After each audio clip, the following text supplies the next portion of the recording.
Како македонците станаа северно-македонци, а јазикот северно-македонски. По двете изјави на францускиот претседател Емануел Макрон, каде граѓаните на Македонија ги нарекува северно-македонци, од МНР велат се работело за ненамерна грешка.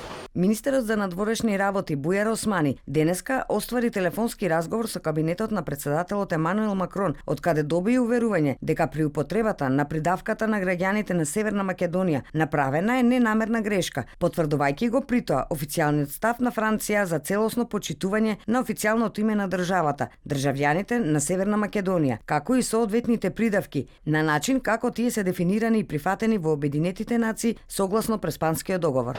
Сепак Министерството остана без став за изјавата на бугарскиот премиер во оставка Кирил Петков, кој во својата изјава, исто како Макрон, партиите во Македонија ги нарече северно-македонски. Самите северно-македонски партии, които са националистите, излязоха на огромен протест срещу това. Изјавите на Макрон и Петков доаѓаат во исто време, кога преведувачот Армент Нухију добил понуда за превод од англиски на северно-македонски јазик, проект на Европската Унија, кој го одбил со образложение дека таков јазик не постои.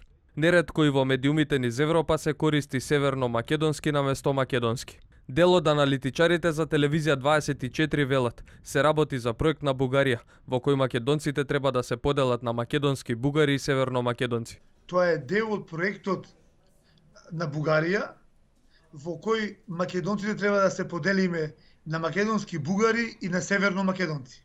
Има две лица поведението на Макрон. Обидот на вулгаризација на Преспа и она што е рационализација на Преспа.